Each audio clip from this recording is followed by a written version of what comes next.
रीवा में एक और जहां नगर निगम अवैध कॉलोनियों के खिलाफ लगातार कार्रवाइयां कर रहा है, तो वहीं इन सभी अवैध कॉलोनियों तक अवैध तरीके से बिजली की लाइनें पहुंचाकर शहर संभाग के अधिकारियों ने कनेक्शन बांट दिए हैं।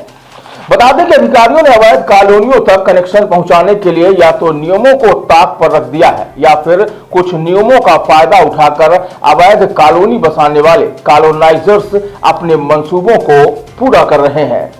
बताया जाता है कि वैध कॉलोनियों का एस्टीमेट अवैध कॉलोनियों पर लागू किया गया। कॉलोनाइजर्स पहले एस्टीमेट तैयार करते हैं और बाद में पोल खड़ा कर लाइन खींच देते हैं। साथ में पर्याप्त बिजली आपूर्ति बनाए रखने के लिए ट्रांसफार्मर तक बैठा देते हैं। वैसे तो सामान्य तौर पर नियमों के तहत बिजली कनेक्शन और पोल ट्रांसफार्मर लेना कितना कठिन है, यह किसी से छिपा नहीं है, लेकिन अवैध कॉलोनी तैयार करने वालों को यह सुविधाएं बड़ी ही आसानी से मिल जाती हैं। कहा तो यह भी जाता है कि विद्युत मंडल में कुछ ऐसे संविदा कर्मचारी हैं जिनके माध्यम से कॉलोनाइजर यह काम आसानी से करवा लेते हैं। दरअसल अवैध कॉलोनियों और वैध कॉलोनियों तक कनेक्शन पहुंचाने के अलग अलग नियम और शुल्क तय हैं।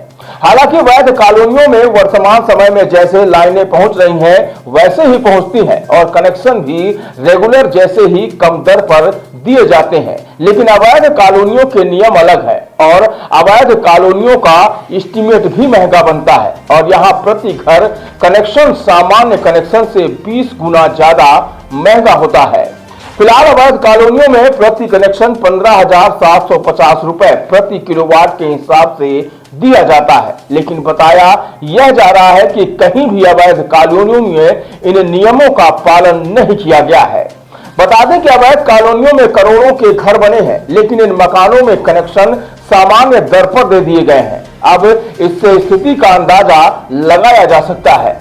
बताया जाता है कि अवैध कॉलोनाइजरों को नियमों और कायदों का ताक पर रखकर बिजली पहुंचा दी जाती है। उनमें अतिरिक्त ट्रांसफार्मर लगाने से भी विभाग नहीं हिचकिचाता है, जबकि अवैध कॉलोनियों में विद्युत कनेक्शन देने का प्रावधान बिल्कुल नहीं है।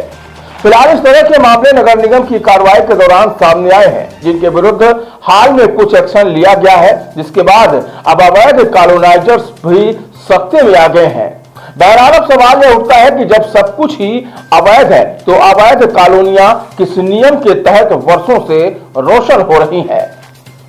रीवा शहर में जैसे अवैध कॉलोनियों पर नगर निगम कार्रवाई कर रहा है, उनका ये कहना है कि इनको लाइट कनेक्शन कैसे मिल जाता है कि ये अवैध नहीं। अवैध कनेक्शन रीवा में तो 90% 95% कॉलोनी अवैध है ना। उनमें हमारी तरफ से अस्थायी कनेक्शन, जहाँ पे हमारे पोल से कनेक्शन या मकानों की दूरी 45 मीटर से ज़्यादा है, वहाँ पे अवैध कनेक्शन ही हमारे द्वारा प्रदान किए जाते हैं।